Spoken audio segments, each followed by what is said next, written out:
Okay, hi everybody. I just want to welcome you all to this Tanya share. It was started in honor of Lior Tova Bas Rabbanim. It's a class open for women and children and babies so that their neshamas can hear it and be inspired and be affected by the Torah learning that's happening here. So this is Tanya. So today we're going to be covering Parak Hay. We already did Aleph through Dalet. Let's do a quick review or somewhat of a review of Parakim Aleph through Dalet, and then we'll dive into Parak Hay. So first and foremost, we approached the Tanya, we approached the Alter Rebbe with this question of how do I function? How do I function as a Jew? How do I function in this realistic physical world where everything is very tangible? I don't really see godliness. How can you say that Torah and mitzvahs is easier for me to perform in this world and to live in accordance to Hashem's desires as an easy thing? How is it possible? And so the Alter Rebbe starts answering that question with the Tanya.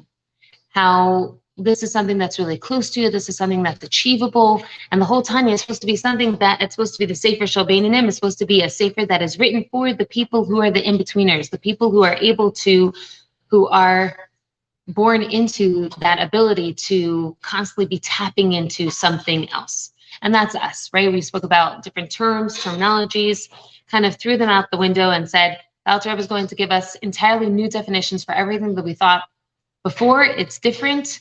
Evil is not evil, good is not good. There's one emes, there's one truth, and that is God. And anything that's separate from him is not something we want to engage with. And then the Alter Rebbe started going into who are we really? We can't start talking about how to function in this world if we don't know who we are and how our body or our mind or our consciousness functions. So he starts talking about the two different neshamas that we have. And before we even get into the difference between the two of them, he speaks about us as at our core, which is you are a neshama. Oftentimes we think of ourselves or we align ourselves with my personality, my ideology, my beliefs. I align myself with my identity, with my past, my history. And the Alter Rebbe says that's all very beautiful and that all is very important. But what's most important is to align yourself with who you truly are, which is a godly consciousness, which is a soul. And the more you can attune yourself with your soul, the more it can affect your day-to-day life. So he starts talking about the neshama. What is the neshama? It's a part of Hashem himself, which means that there's a part of you that's completely unchangeable, that's immutable, that doesn't get hurt, that doesn't change, that doesn't get caught up, that doesn't lose focus. There's a part of you that is always one with God. And if we could keep that focus all the time, then we would be living a godly reality. We would be living a godly consciousness constantly. However, we're not built or born to have that godly consciousness all the time because we're born in this very realistic physical world. So it's very hard for us to tap into that. So the Alter Rebbe explains that the reason for that is because you really have two neshamas. You have a nefesh bahamas and a nefesh elokis. There's that godly consciousness, and then there's this animal consciousness.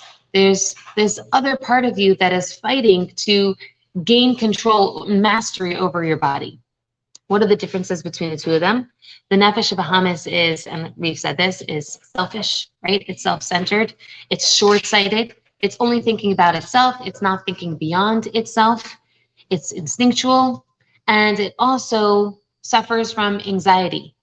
Because it's instinctual, because it's short-sighted, it's constantly experiencing fear. What is going to happen next? Who's going to take care of me? Is there something out there for me to lean on? No, right? Because it's always looking towards itself.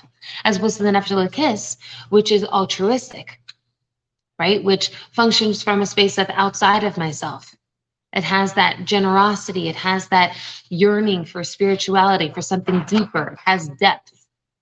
It recognizes God. It's not short-sighted, it's far-sighted. It could see more than just itself.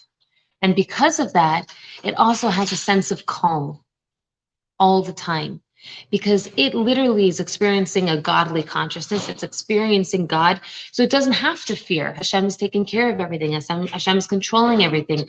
I can lean on him. I could relax into his abundance and his love and his care. So two totally different personalities, all contained in this one human being. Now, how do we function?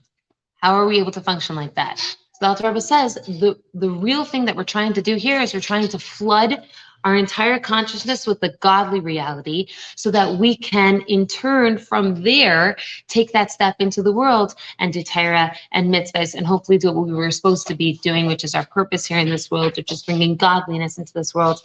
But if we're able to tap into that spiritual wealth, we're able to achieve a sense of dignity. We're able to have compassion. We're able to have courage. We're able to approach the world from a space of deep worthiness, as opposed to the fear and the anxiety and the need for others to justify our existence kind of approach, which a lot of us experience on an everyday basis. So why is that important? The importance behind that is that we're trying to identify who we truly are, and from there, we can act from that space of who we truly are. And we could let it flood ourselves and flood every single action of our everyday.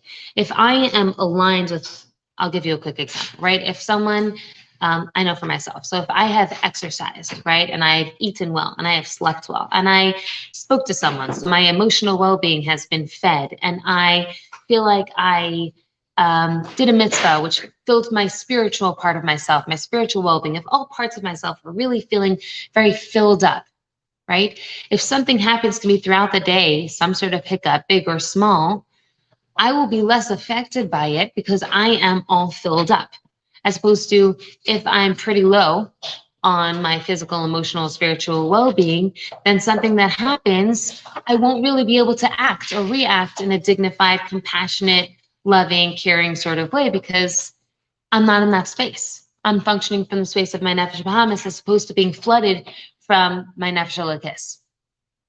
Okay, so it's an important thing to realize, like, this is where we're trying to focus ourselves. We're trying to focus to the nefesh elokis so that we can in turn gain from the nefesh elokis. Last week we spoke about how a mitzvah is the love language that Hashem has introduced into our world, which is He's telling us, this is the way that I can connect with you. I gave you the recipe towards connection with me. Really, technically, if we are nothing to Hashem, then how are we supposed to think that we could have a relationship with Him? How can we establish a connection? Just like, let's say, a cell in my body decides to want to connect with me and have a relationship with me, it's not really possible because it's not capable of a relationship like I would want, right? It's just two incompatible beings, totally, completely separate. How could we think that we can have a connection with Hashem? He grants us the ability to have a connection with Him. And He gives us that ability, that lifeline, through Torah and mitzvahs. Now, some of you might struggle with that because, let's say, if you're a very spiritual person, you say, hey, this feels really spiritual for me. This feels like I'm connecting to Him. This feels great. I feel holy. I feel spiritual. I feel like I'm connected. And that's a beautiful thing, right? That's a very beautiful thing that you're able to feel that. And at the same time, it's like the person who is saying, this is the way that I want you to connect to me. I will feel loved if you do this. And then you're doing something completely different. And I gave you the little disclaimer last week about a husband and wife. It doesn't have to work like that with a husband and wife. But the idea is that if I tell my son, go get dressed because this is what has to happen right now, and then he goes and does something completely different, and then he comes back to me and he says, no, mommy, I love you and I respect you, and I am listening to you. I'm listening to you because there's something else. I'm saying, well, this is what I'm telling you I need you to do, and he's not responding. I'm not feeling the love. I'm not feeling the respect, right? So Hashem is telling us with Torah mitzvahs, this is the way to connect to me. This is how I'm making it possible. Engage. And we spoke about mitzvahs, and we said that mitzvah is like a garment, because just like a garment expresses who you are and it also envelops you, a mitzvah in the same way, it expresses who we are. It shows that we are godly beings, that we live a godly consciousness, and it also envelops us. And we spoke about at the end of Parak Daled how a mitzvah is like hugging Hashem and Hashem hugging us. Because even though you're offering a hug to a king and he's wearing multiple different layers and his cloak and his crown and everything else that's involved in being the king, when you give him that hug, just because there are layers of separation there, doesn't mean that you're not actually grasping him. You're still enveloping him in that huge hug. And in the same way, Hashem is hugging us when we're doing a mitzvah. It's this instant bond, instant connection. That's what a mitzvah is. Now, what's really powerful is that there's one mitzvah that's even more of a connection that we could establish with God. As we know with all of our relationships, there's different there's different levels and layers to our relationship. There's the relationship you have with, the UPS man. My kids love the Amazon UPS man who gives them everything in the world. And then there's also a connection of a mother and a son, a mother and a daughter. Totally different relationships, right? So here, there's mitzvahs where you can hug Hashem, which is tremendous. There's no other way really to connect with God. And then there's this one mitzvah that's even deeper, that affects us in a way deeper way and connects us with an inextricable bond that the Alter Rebbe says later, we'll read it in the text, there's nothing even in this physical world that can explain what that bond looks like. He can't even quite give a perfect example or a mashal for what that bond is. And he does at the end, but it's not perfect. But the idea is that the one mitzvah that really connects us is Torah. Mitzvahs are a garment. Torah is a whole nother level. When we learn Torah, when we engage with Torah, when we are making Torah a part of ourselves, we're connecting with Hashem on an even deeper way than before. Now, the Alter Rebbe goes into that. Yes? But by doing class every day, is learning Torah, no? Mm-hmm. The same thing. That's beautiful. Learning Chitas is beautiful. That's learning Torah. When you say Torah, it's not like taking the homage and starting to go through the parasha of the week, and it's what I mean. Beautiful. So any also and all that, no? Yeah, so the Alter Rebbe says right away, because the Alter Rebbe, of course, is coming from the Baal Shem Tov, who very much lauded the simple person. The Alter Rebbe right away says, you don't have to be a Talmud Chacham, or you don't have to go systematically through the Torah in order to say that you are learning Torah. What the Alter Rebbe immediately defines as learning Torah or doing the mitzvah of Torah is taking any aspect of Torah and making it a part of yourself, right? So taking an idea of Torah, whether it's, learning every day for 18 hours a day, or if you just, read a little bit in the Torah, whatever it is, in the Chumash and Tehillim, whatever it is, Tanakh, and you made it something that was applicable to you or applied to you, that is considered learning Torah. It's the same thing. But you're still tapping into that connection in the same way. What do you say? By doing it every day. Like, by doing it, well, we don't want to start being perfectionist and demanding of ourselves. Let's first talk about in the realm of the idea, what happens when you're learning Torah? But it's a beautiful thing if you're learning Chitas every day. I commend you. Yeah.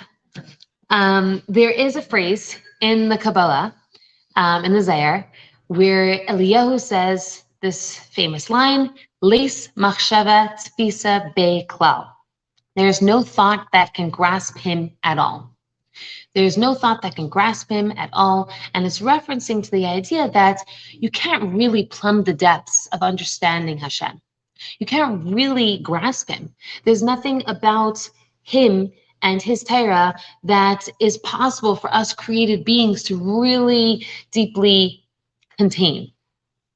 So the question is, on the one hand, the Alter Rebbe is saying, no, this is the most incredible connection. On the other hand, you have the Zohar that's saying, Leis machshavet tfisa be klal. There's no thought that can truly grasp him. You're trying to learn Torah, but you can't really get it. So what is it? Is this connection or is this disconnect?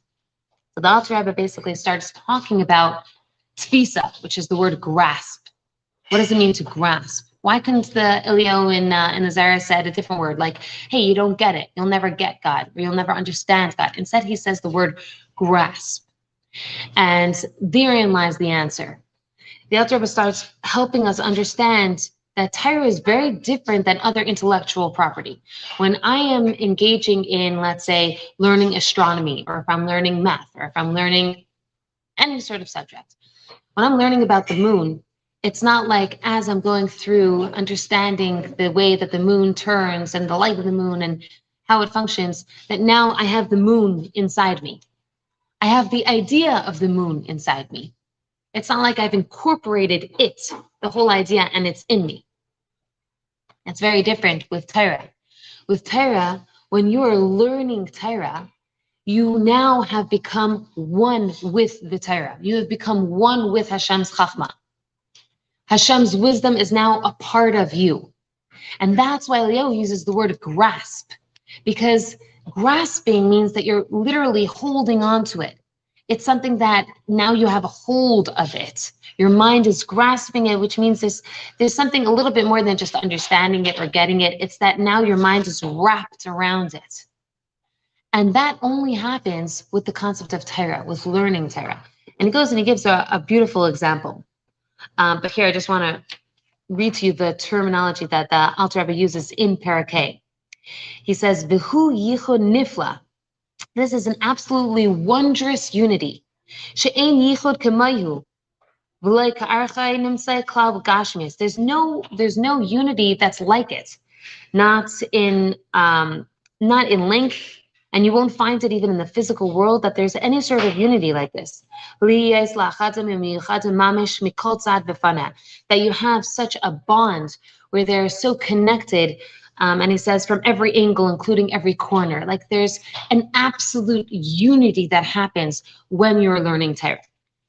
So what does that mean? It means that when we're engaging in mitzvahs, we were saying that the mitzvah surrounds us.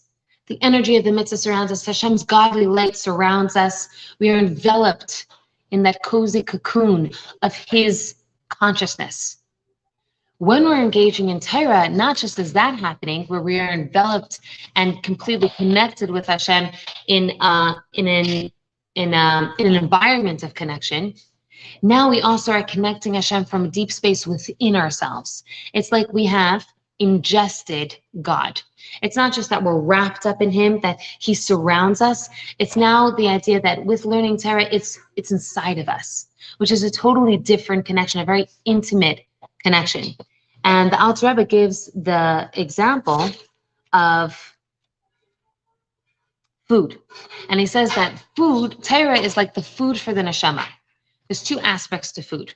The first aspect of food is that when you eat it, it becomes a part of you, just like in the physiological sense.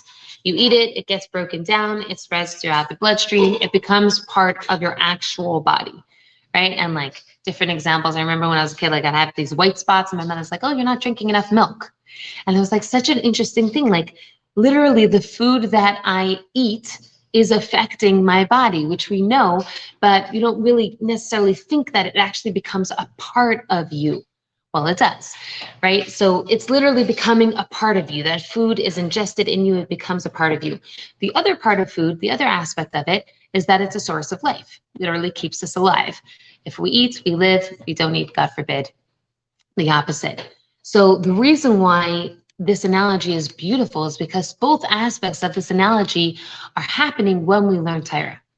When we learn Torah, it becomes literally a part of ourselves. Just like we ingest food, we're ingesting Torah. The words of Torah come inside our neshama, and it's like food for the neshama. It becomes a part of the neshama, connects us to Hashem.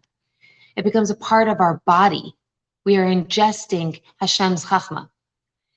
And it's also a source of life for our neshama. From there, while we're learning the Torah, Hashem's chachma, it literally gives us life. It flows out of us, and it creates more of that godly consciousness within the way that we function in our everyday life. So how do we take this idea and really make it practical? Twofold. When we're learning Torah, we want to really make it a part of ourselves. We want to take it in.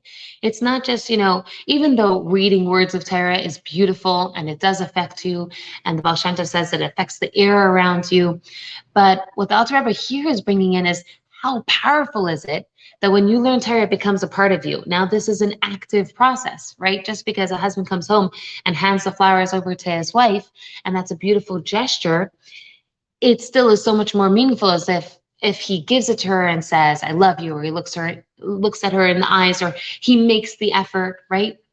They're saying thank you, and then they're saying thank you. like really acknowledging to someone that you gave me something. That's where there's that point of connection.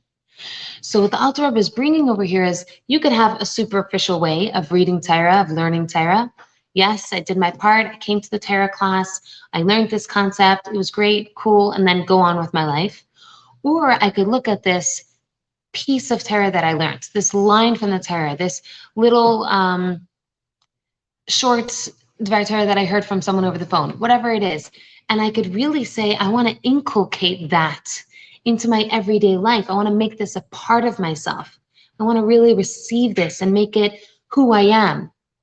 If I learned about Avram Avinu and his midas, I don't want to just hear about it as concept, because that would just be like intellectualism, right? Just striving to understand different wisdoms, just like we understand different intellectual concepts in the world. I want to make that I learned something about Avram Avinu a part of me, how it affects me, how it affects my everyday life. That's when I'm taking Torah and I'm ingesting it, and it's becoming my godly reality, my realistic approach to this world. And the other part of it, when I'm learning Torah, is that it should be really intentional, right? It should be about me connecting to Hashem. It's not just like, hey, I'm going to learn Torah and this feels good and I like it. This is a pathway through which I can create connection, right? Just like with food, it's a source of life. So in this way, I'm connecting to Hashem. He is my source of life.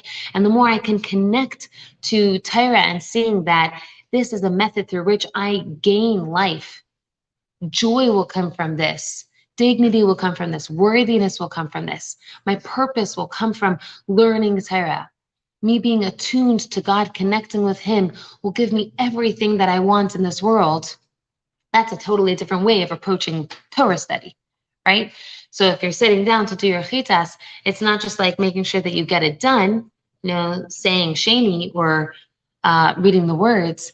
What is it that's making it meaningful to you, that you're ingesting it? And am I also doing it with the intention of, I'm connecting to Hashem right now. He is my source of life. This is going to spill over into the rest of my day. It's not just like, hey, I set aside 15 minutes to do chitas. Now that I've done chitas, now that I've ingested this Torah, now I can have it spill over into the rest of my world. Yeah? So I was asking my husband for some interesting stories or anything about this concept, and he shared with me a beautiful Torah that I thought would be nice and relevant to share here. So Rav Chaim Shmulevitz had this question once. I think it came to him or he just taught it. That there's the concept that when a woman is pregnant, she has a fetus growing inside of her, and I'm just pausing because it's the Rebbe's voice. Like, it's okay. It's beautiful. I love that's your ringer. It's beautiful. So he said that if there's a fetus inside of you, right, inside of a woman, inside of her is this experience of a malach teaching the child, right? And the malach is teaching that child kol Torah kula. Every single aspect of Torah, this fetus is learning. And then there's that famous medrash that when the child is going to be born, the malach taps him on the top of the lip, and that's why we have this indentation, and the child forgets it immediately. But the question Rav Chaim Shmulevitz is bringing up is, if there is a fetus right here inside this woman's stomach that knows kol Torah kula, then why are we not standing up for the woman when she walks into the room? Why are we not treating her or this fetus like a gadol, right? It's the same thing. This neshama knows everything. Why are we not treating this person in the same way? Now, obviously, it's a theoretical question, but the answer really lies in the aspect that when a person is a gadol b'Torah, right, a person who has really worked on themselves and has learned, like had the studiousness, the diligence to work through the Torah to the extent that now it has become a part of them so that they are considered a gadol hadar. It's not that they now have kol Torah kula in them, that's why we're standing up for them. It's because of the incredible toil, the incredible effort that they have put in to make Torah a part of themselves. Just because that person is a genius and can remember, pages and pages of Gemara, Mishnayos, and Tanya, whatever it is. That's incredible. It is. But the reason why we're respecting that Gadol Adar is because they have ingested the Torah. That's the part of themselves that we're standing up for, that we deeply respect, that we want to connect to. Because here's a person who has ingested Torah. Here's a person who has connected to God in a way, the way that Hashem wants him to, in a way that's so powerful. I want to be a part of that too. That's why that person is a Gadol Adar. Not just because they've memorized things. Lots of people can memorize things, and that's incredible too. But it's their effort, their toil, and then ultimately the connection that they've established that makes them really special and worthy of true dignity and respect. Another really interesting story that my husband shared with me was a Yid one time came to the Magen Mizrich, and he was, I guess, sitting at the table, or he had a personal audience, I'm not sure which. It sounds at this point that he had a personal audience with the Magen Mizrich. And the Magen said, okay, what do you want a bracha for? How can I help you? And the man said, I don't really need anything. I have wealth, I learn Torah, I have children, they're all from. I'm pretty good. I'm just here kind of to observe. And the Maggid, in hearing that, was obviously very happy for him, and could also sense that perhaps there is maybe something lacking in the man's satisfaction with the way everything is, and not feeling his the word is complacency, right? His complacency with his life. And so the Maggid says, I'm happy for you, but I think that it would help you tremendously if you went to visit a chassid, the great Reb Zusha of Anapoli. And the man says, fine. So he travels to Anapoli on the Maggid's advice, and he thinks, okay, this is going to be a life-changing experience. He comes to Anapoli and he says, where is the tremendous Talmid Chacham, the incredible Reb Zusha? And everyone has no idea who he's talking about, because nobody knows of the incredible Reb Zusha who lives in Anapoli, who's a gadol in every single way. And finally, after asking a bunch of people, he hears that there is a Zusha. Okay, so he says, okay, maybe that's the Zusha. So he goes to Zusha. He finds Reb Zusha in shul, and he's dressed as if like he's a beggar. Absolute, like ripped clothing. He lived in extreme poverty. And the man looks at him and he's thinking, there's nothing to gain from this person. I'm not going to ask him anything. And he peers over the man's shoulder and he sees that the man is finishing up learning Masechta Brachos and Mishnayos, which is like one of the easiest Masechtas. It's like what they keep teaching the kids in school, when they're in third grade. And he thinks again, like, I'm not asking, I'm just going to walk away. This was a total waste to come all the way here to Anapoli to gain from Reb Zusha. And he's about to turn away. And Reb Zusha says, hey, you look like a learned person. You look like a prominent man. I have a question here in Masechta Brachos. Can you help me? And the man says, sure, I can help. So he shares with him what he was just learning. And he says, there's a whole discussion in the Mishnayos about whether something constitutes a minyan or not. So you're supposed to have 10 people, a quorum for a minyan, in order to daven. Now, what if you don't have 10 people?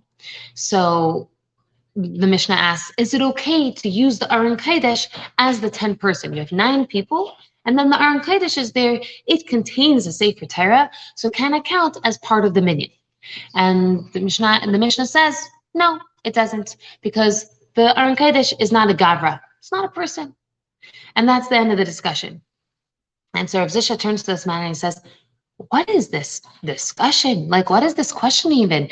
Everyone knows that an Aron Kodesh is not a gavra.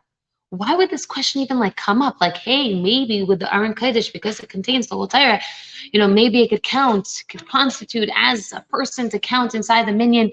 What is that question even? And the man says, I never thought about it. Like, I've learned this Mishnah many times, but I never thought about that answer or that question even. And so Reb Zusha says, I think I might have an answer for it. And he says, the Mishnah is addressing the person who knows Kol HaTorah Kula. And yet, even though he knows all of the Torah, he's still a block of wood. He has everything inside him. He literally has a Sefer Torah inside of him, but he hasn't made it a part of himself. It's not something that has inculcated his everyday life. It's not something that has become part of his consciousness. It's not the way he lives his life. It's not the way he approaches other people. It hasn't affected his humility. He's still just a block of wood. And to that person, the Mishnah is saying, you want to be part of a quorum, you want to be part of a minyan, you can't. You're not a gavra. You're not a person.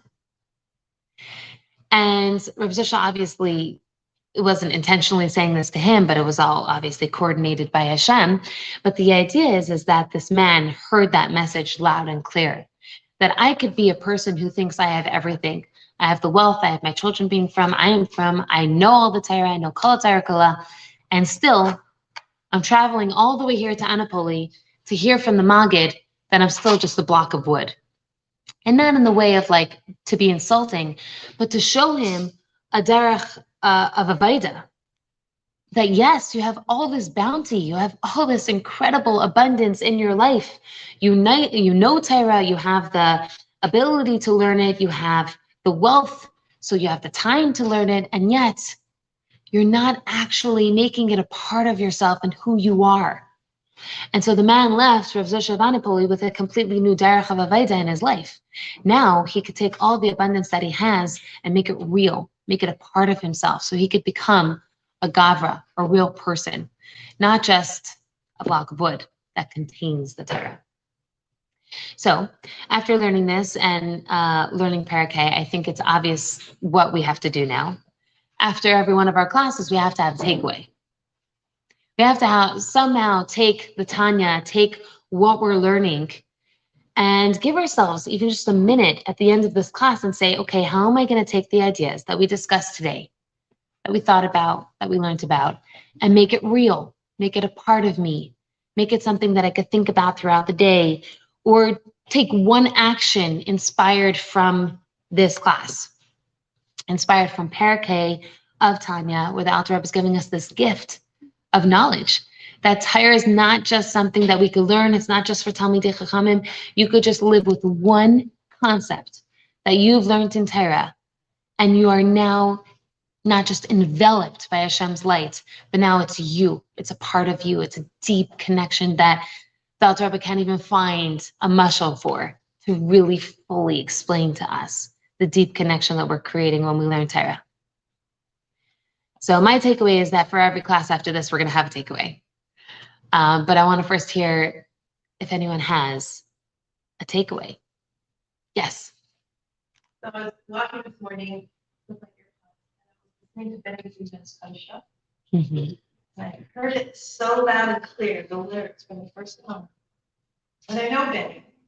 And it's like he's the person who took a beautiful concept of Torah, which is life is good, see the good in all things, okay, and put it into, so he manifested this Torah that is like his neshama is like his songs are his neshama. Wow. You cannot smile when you say hello to Benny. It's such a beautiful smile. But the song smiles.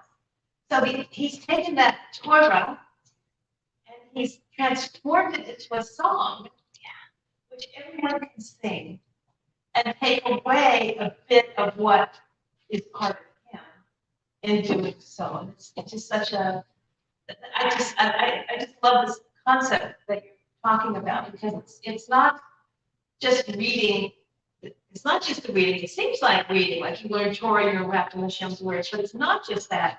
It's actually taking something that's really meaningful to you that you take away with and sharing it in your life in a personal way. So beautiful. So like there's that translation of an artist of taking an idea, a concept in Torah and putting it into the world. So not just is he taking an idea that's so beautiful in Torah and connecting with Hashem in that way, but he's also creating opportunity for other people to connect. Right. In fact, being artistic or co-creating. That's so beautiful. So what's your takeaway? Okay, love it. don't feel like you're put on the spot, but it's just something for you to think about. And I would love for you to share if you want to, but take a minute, right, to think about how do I take that idea and incorporate it into my everyday life. I will say, so let's say my takeaway is I already acted on this takeaway before, but I'm attending this beautiful class, which is part of Batsheva Learning Academy. And I'm really excited. And I locked myself into it because I know that it's very easy for me to get out of a Torah class because life happens. But instead, I'm paying to go to this class and I have to commit to at least 7 out of 8 classes. And I'm just locked in with this idea of I'm going to connect to Hashem from 8 to 9:30 p.m. on Tuesday nights. And I'm excited to take that idea and translate it into the rest of my life. But there's like that discipline of just really making sure that I'm going to be a part of it. So that's my takeaway. Anyone else? Yes. I like what you said before about thinking about and having intention when you're learning, that it's a way to connect to Hashem, because sometimes I have learning almost on like my to-do list, sometimes even in my phone. And I'll sit down and I'll do it because it's on my to-do list, or sometimes just because I enjoy it. Like, I'm fascinated by the Chumash of the week, where I'm excited to learn about what's in Tanya. I like Kalmenson. But I don't think about it, to be honest, as connecting with Hashem. So I think a nice takeaway is, like, before you sit down and learn whatever it is, to think that this is a way of forming a connection, forming a bond, and having that intention as you learn whatever it is. Yeah, so beautiful. So present and intentional. I love that. Yeah, I love that you're saying, like, this is something I do already, but I'm going to bring to it that intention. Special. Anyone else?